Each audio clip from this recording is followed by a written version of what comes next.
The German second lieutenant picked up a fire poker, drawing a dividing line on the ground. The room was split into two sides. One side belonged to the German soldiers, the other side to the British soldiers. Neither side could cross the boundary. On the British side, the soldiers were preparing to eat. Meanwhile, the German soldiers took off their heavy coats, changing into elegant uniforms. The British soldiers didn't want to be outdone, so they also changed into their uniforms. Once they were all dressed, they began to have their meals, no matter how cold it was. They maintained their gentlemanly demeanor. Outside, snow fell heavily. Soon their food started to run low. One day, a British soldier was outside using the restroom when a herd of reindeer passed nearby. He quickly called out to his comrades inside the cabin.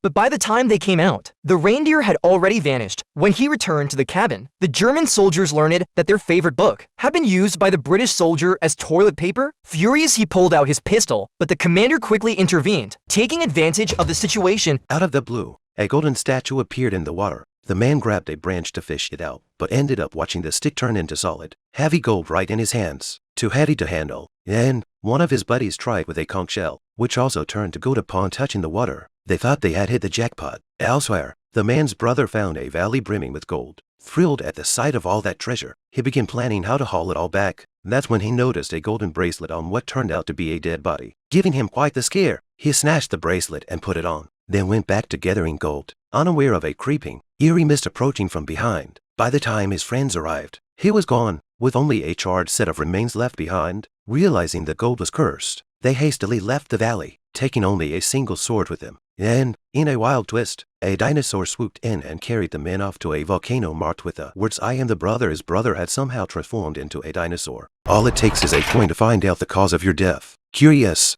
the girl stuck her finger into the machine. The machine takes a sample of blood, and then drops a slip of paper. All died. Satisfied, the girl puts on her headphones and leaves. Next moment, she's hit by a car engine. The driver was an old man. Soul died as hit and killed by an old man. The second man in the test looked at the note that says parachute failure. He couldn't figure it out. He has no plans to jump recently. How could he have fallen to his death?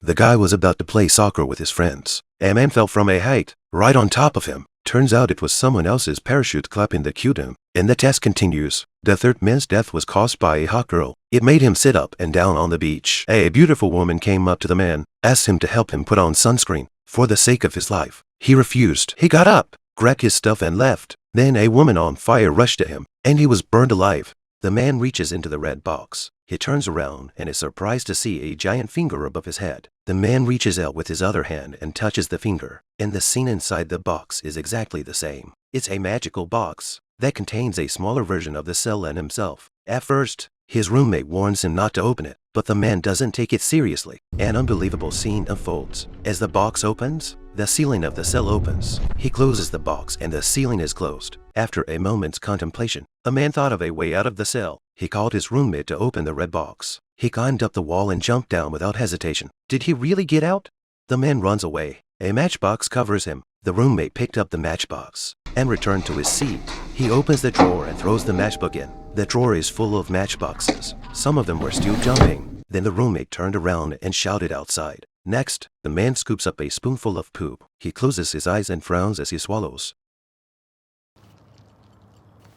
The man picks up his plate and eats it quickly. He vomits as he walks out of the hotel. But when he hears that he's received $500,000 on his cell phone, the man can't wait for the next level. He's in a game with no bottom line. If he completes 13 missions, he'll get $100 million. But if he quits in the middle of the game, his winnings will be zeroed out. The first level is to swat a fly. He picked up a newspaper and tried it. The next second, his cell phone was credited with $10,000. The second requirement was to eat the fly. Thinking about his sister's tuition and the car loan he owed, the man ate it. His cell phone was instantly credited with $50,000. The third task was to make 3 children cry. The man entered the kindergarten. He pushed a child down, but the boy not only didn't cry, he thought he was playing a game and jumped on the man, until the man accidentally stepped on a toy.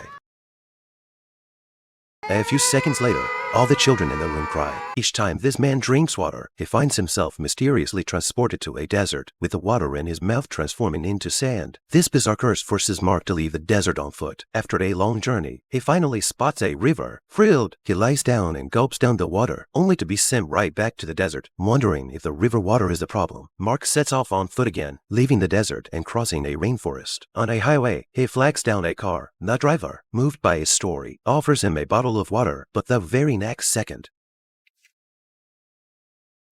Mark, filled with frustration, walks out of the desert and stops another car. This time it declines the driver's offer of water and manages to make it home. That night, desperate with thirst, Mark cautiously dips his finger into a cup of ice water, finding it safe. But when he jumps in happily into the pool, he takes a bold sip. Weary, he sits by the roadside, hoping for some water from passersby. Mistaken for a beggar, a woman suggests a drink from a toilet. The next second,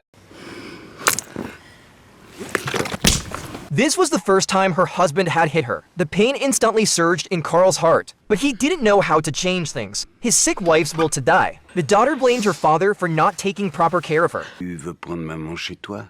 Tu veux l'expédier dans une maison? The daughter could only remain silent. She knew she simply didn't have the energy to care for her mother. Meanwhile, the wife's condition worsened. Her consciousness faded. She kept crying out in pain. Carl was at a loss. That night, his wife finally regained some awareness. They talked about the same things they always had. Suddenly, his wife grabbed Carl's hand, her eyes full of pleading. Carl understood exactly what she wanted. The next day, Carl calmly soothed his wife, while quietly grabbing a pillow nearby and pressing it over her head.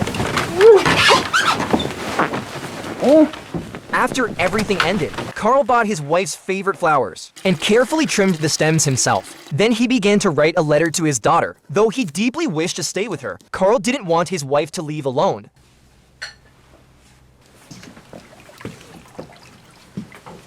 J'ai bientôt fini. The man's fingers were broken one by one. Pain caused him to scream. The doll's smile was eerie. When the nun heard something wrong and went in to check, the man was already dead. It was getting dark when they disposed of the body. The nun arranged for everyone to rest, but the sister sensed something was wrong with the doll. Late at night, she woke up and picked up the doll. She went to a dry well a few hundred meters from the house and threw the doll in, just in case. Before leaving, the girl looked down. Suddenly, a pair of hands reached out from the well and dragged the girl down. Luckily, the nun caught her in time. They were terrified. The nun quickly put the cover on the well. Looking into the well, they were still afraid to move. Suddenly, the mysterious creature tried to climb out by banging on the wooden planks. They rushed back to their room, but when the sister lifted up the sofa, the doll was back. The demon had already possessed the other girl. a triathlon is taking place in the Seine. The competitors are disappearing one by one. Sharks appear in the river. Those who don't know are applauding. As a woman yells shark, the competitors stop. A shark bursts out of the water and eats a man. Everyone was shocked. Then the contestants swim to the shore as soon as they can. As the river turns red, more and more people are being eaten by the sharks. The Washington team arrives at the scene and shoots. But as the sharks ducked and dodged, it leads the police to shoot further away. A World War II bomb at the bottom of the Seine is lifted by the sharks. Then one of the bombs is successfully detonated. It's not over yet. One bomb after another is detonated. Several bridges are blown off. The river began to rush towards the banks. Countless people were drowned before they could escape. The woman wakes up and drags her companion towards the nearest shelter. By now, the water had reached the top of the house. To her horror, countless shark fins appear on the surface of the water. The whole of Paris is flooded.